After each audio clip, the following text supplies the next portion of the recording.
Cambridge IELTS 7 by University of Cambridge ESOL Examinations. Published by Cambridge University Press. This recording is copyright. CD 2. Test 3. You will hear a number of different recordings and you will have to answer questions on what you hear. There will be time for you to read the instructions and questions, and you will have a chance to check your work.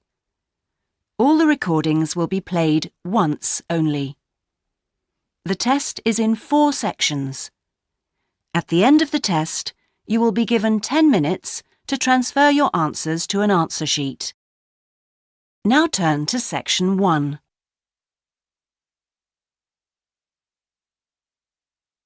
Section 1. You will hear a conversation between a student and a job advisor. First, you have some time to look at questions 1 to 5.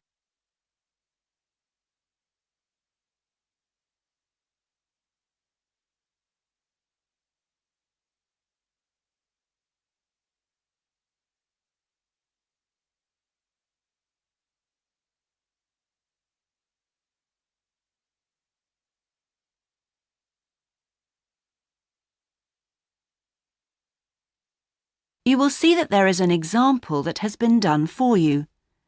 On this occasion only, the conversation relating to this will be played first. Good morning. Oh, good morning. Is this, room number 26? Yes, that's right. So, is this the Student Job Centre? It certainly is. How can I help you? Well, actually, I'm looking for a job, a part-time job. Do you have anything available at the moment? The student is looking for a part-time job, so part-time has been written in the space. Now we shall begin. You should answer the questions as you listen, because you will not hear the recording a second time. Listen carefully and answer questions 1 to 5. Good morning. Oh, good morning. Is this, room number 26? Yes, that's right. So, is this the Student Job Centre? It certainly is. How can I help you? Well, actually, I'm looking for a job, a part-time job. Do you have anything available at the moment? Yes. Are you a registered student? I'm afraid this service is only available to full-time students. Yes, I am. I'm doing a degree in business studies. Here's my student card. Which year are you in? Well, I've been at uni for 4 years, but I'm in the 3rd year because I took last year off. Right. Well, let's just have a look at what positions are available at the moment. There's a job working at the reception desk at the sports centre for 3 evenings a week. That's Wednesdays, Thursdays and Fridays. Oh, that sounds like fun, but unfortunately I have evening lectures, so that's not possible, I'm afraid. Is there anything during the day? OK, that's no good then. What about cleaning? There's a position for a cleaner at the childcare centre. Right. But you'd need to be there at 6 a.m. Does that appeal? 6 o'clock in the morning? Ooh, that's far too early for me, I'm afraid. I'd never make it that early in the morning. Well, there was a position going in the computer lab for 3 days a week that might be OK. Here it is. No, it's in the library, not the lab. Clerical assistant required. I think it mostly involves putting the books back on the shelves. Oh, no, hang on. It's for Wednesday and Friday evenings again. No, I can't manage that because of the lectures. OK, I'm getting the idea.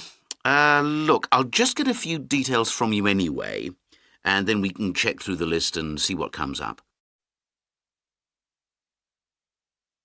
Before you hear the rest of the conversation, you have some time to look at questions 6 to 10.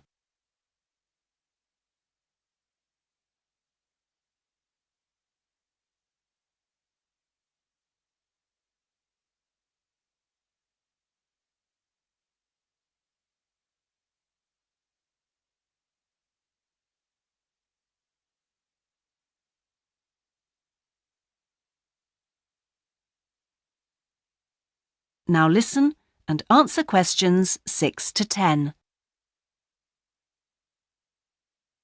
We'll fill in the personal details on this application form first, if that's okay. Yeah, that's fine. Now, what's your name again? Anita Newman. That's Newman. And your address, Anita? I'm in one of the halls of residence for postgraduate students. You know, International House. OK, that's easy. What's your room number there? Room B569. No, sorry, B659. I always get that wrong. I haven't been living there very long.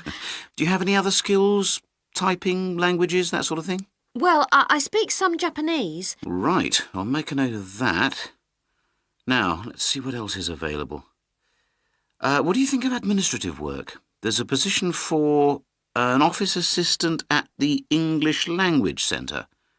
That sounds interesting. It's for 3 days a week, Monday, Friday and Saturday mornings. Interested? I was hoping to have Saturdays free, but I need the work, so... Can you tell me what the job involves? Yep, sure. It says here that you'll be required to deal with student inquiries and answer the phone. I'm sure I can handle all that without a problem. Great. Well, would you like me to arrange an interview for you? Say Friday morning around 10? Can we make it a bit later? Unfortunately, I've got something to do at 10. Would that be okay? Not a problem. How about 11:30?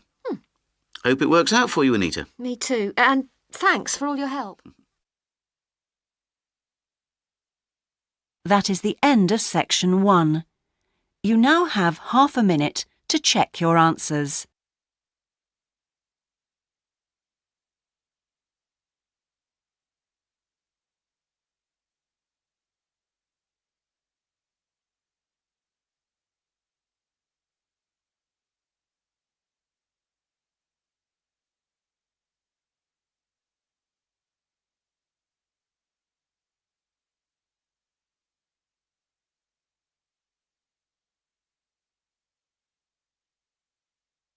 Now turn to section 2. Section 2.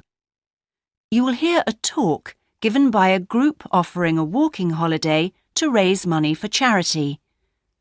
First, you have some time to look at questions 11 to 16.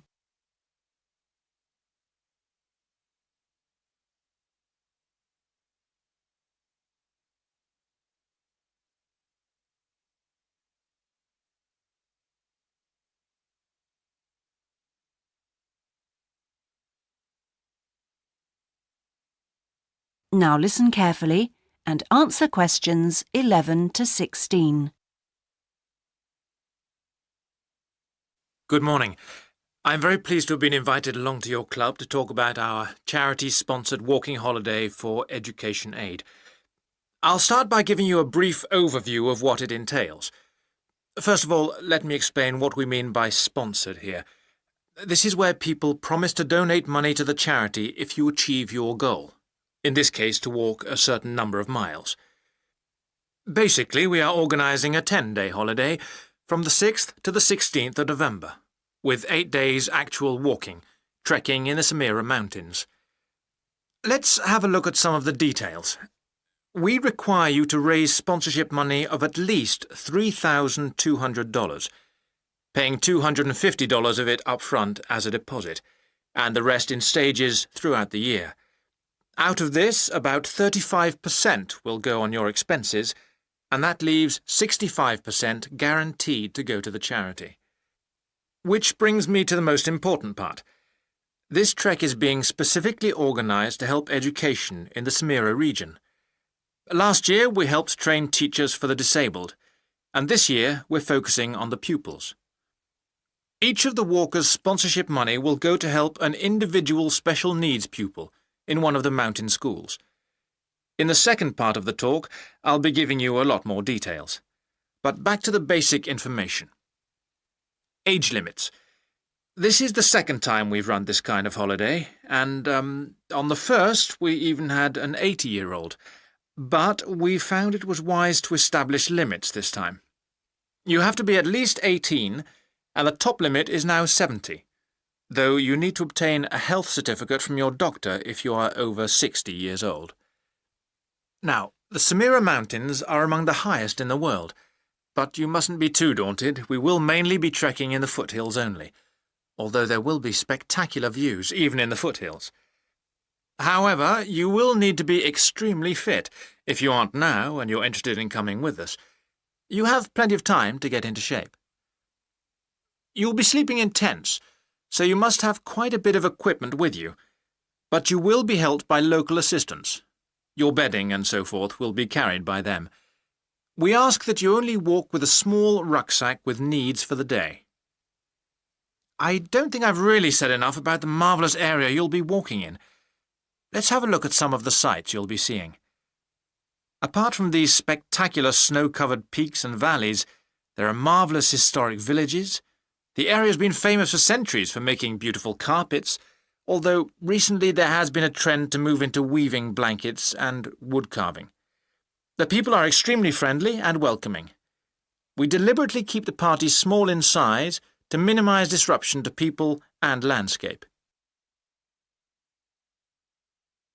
Before you hear the rest of the talk, you have some time to look at questions 17 to 20.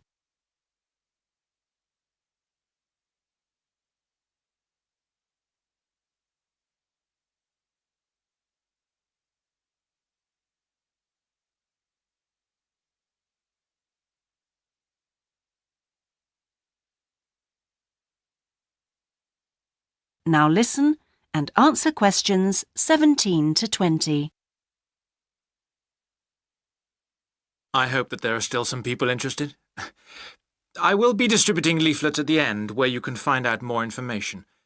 But just for the moment, I'll outline the itinerary, the main high points of the holiday. Obviously, you'll start by flying out to Kishba, the capital city, on day 1. After a couple of days to acclimatise yourself, you'll start the trek on day 3, walking through the enormous Katiba forest, which will take the whole of the day. Day 4 takes us higher up, going through the foothills, past a number of villages, and visiting a school for the disabled in Sohan. Then you have a rest day, that's day 5, before going to the spectacular Kumi Temple, with 12th century carvings, set in a small forest by a lake, and that's day 6, the highlight for many.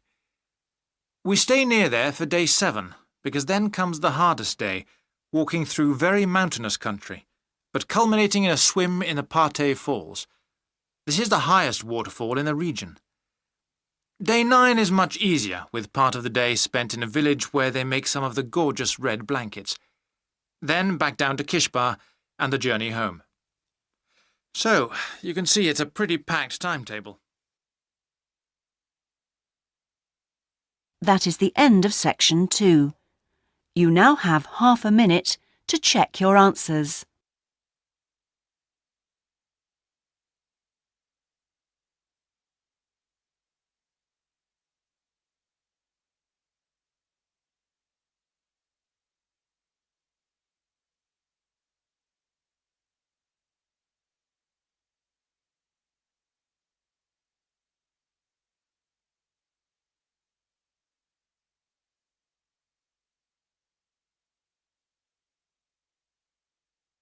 Now turn to section 3. Section 3. You will hear part of a seminar on ocean research given by a climate scientist. First, you have some time to look at questions 21 to 25.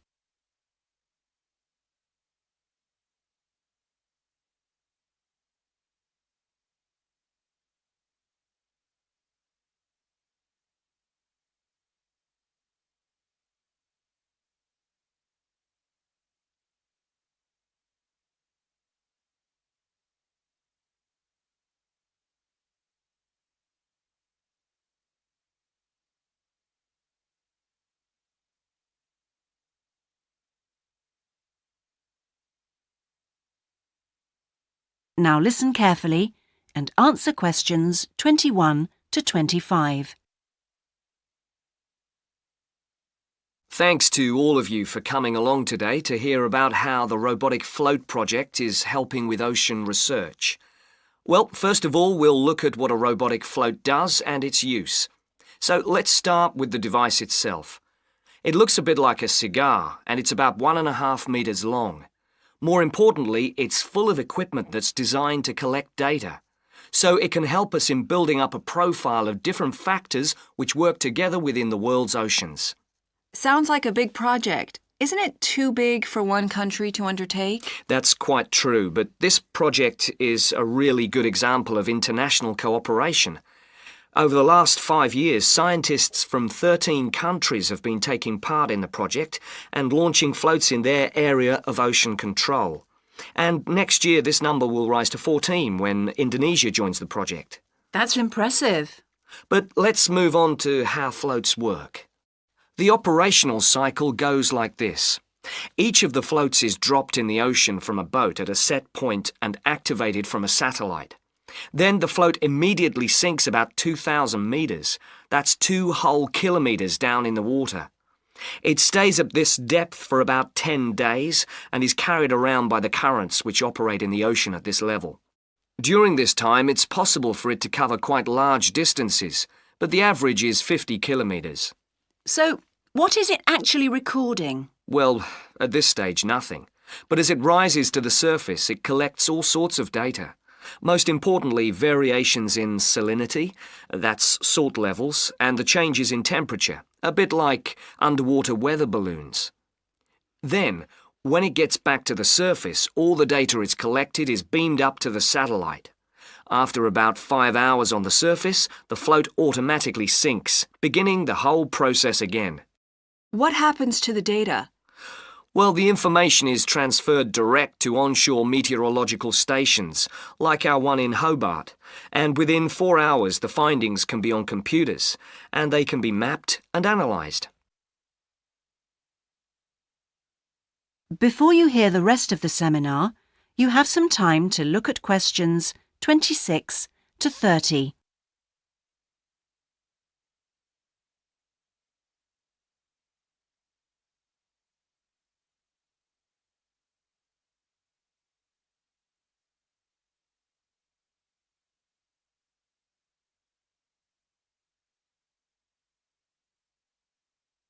Now listen and answer questions 26 to 30.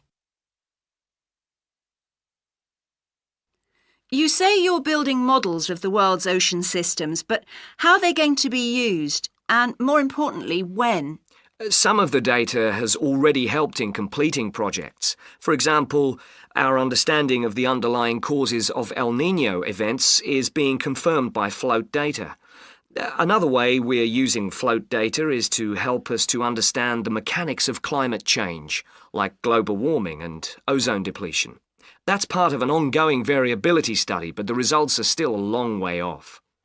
However, this is not the case with our ocean weather forecasting. Because we know from the floats what the prevailing weather conditions will be in certain parts of the ocean, we can advise the Navy on search and rescue missions. That's happening right now, and many yachtsmen owe their lives to the success of this project. In addition, the float data can help us to look at the biological implications of ocean processes. Would that help with preserving fish stocks? Yes, and advising governments on fisheries legislation. We're well on the way to completing a project on this.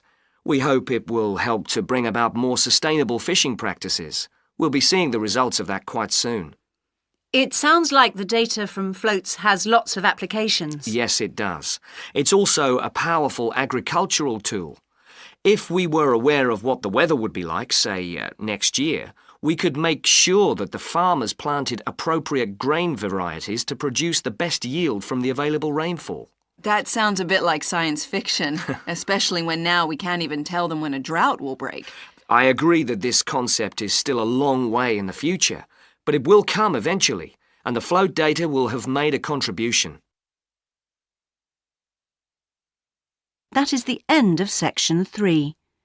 You now have half a minute to check your answers.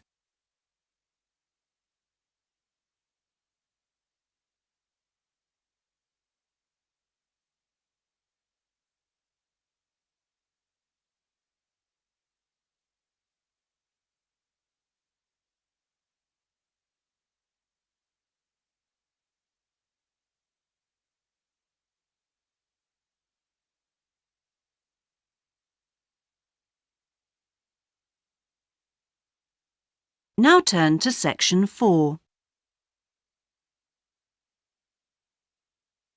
Section 4. You will hear part of a lecture about hotels and the tourist industry. First, you have some time to look at questions 31 to 40.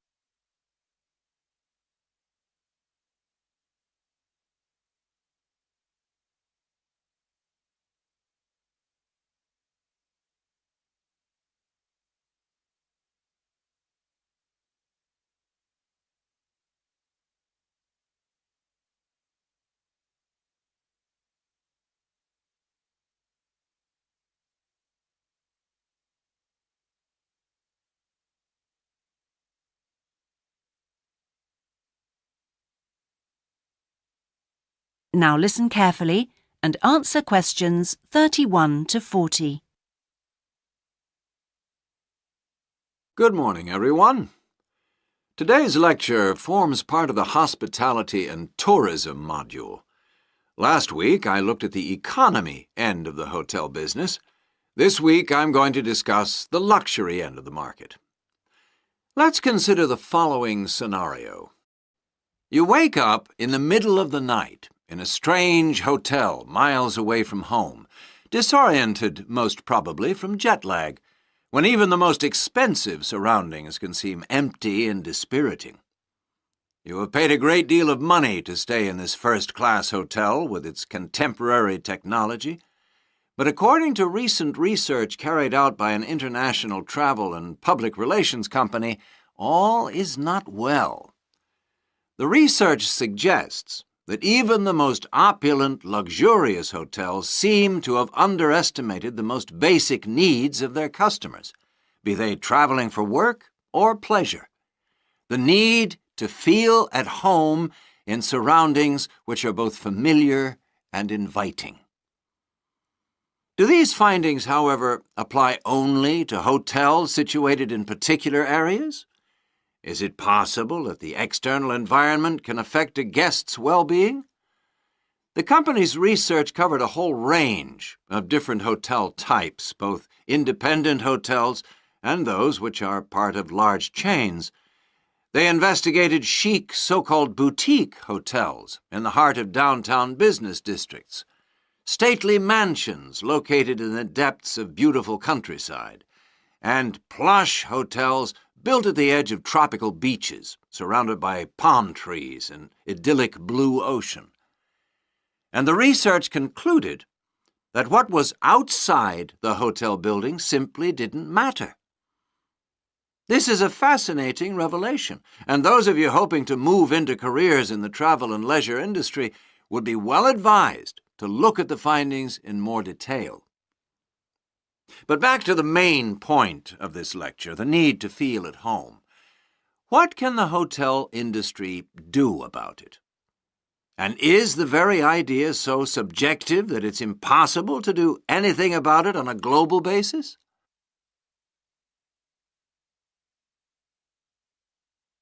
However, nothing stands still in this world. One company has come up with the slogan, "Take your home with you," and aims to provide clients with luxury serviced apartments. Those in the business travel industry maintain that these serviced apartments dispense with all the unwanted and expensive hotel services that business travelers don't want, while maximizing the facilities they do want. For example, not only sleeping and living accommodation, but also a sleek modern kitchen that allows guests to cook and entertain, if they wish, at no additional cost. The attractions of such facilities are obvious, and it'll be interesting to see whether the company manages to establish a trend all over the world and make a lasting impact on the luxury accommodation market. Now, finally, I want to consider the psychology underpinning the traditional holiday hotel industry. As a hotelier, how do you go about attracting people to give up the security of their own home and entrust themselves to staying in a completely strange place and sleeping in an unfamiliar bed? Firstly, hotels exploit people's need to escape the predictability of their everyday lives. For a few days, people can pretend they are free of responsibilities and can indulge themselves. Secondly, there is something very powerful in our need to be pampered and looked after. It's almost as if we returned to being a baby when everything was done for us and we felt safe and secure. And not far removed from this is the pleasure in being spoilt and given little treats, like the minuscule bottles of shampoo and tiny bars of soap, the chocolate on your pillow at night. And we actually forget that we are paying for it all. Next week, I'm going to look at eco-hotels, a fairly new phenomenon, but increasingly popular, particularly... That is the end of section 4. You now have half a minute to check your answers.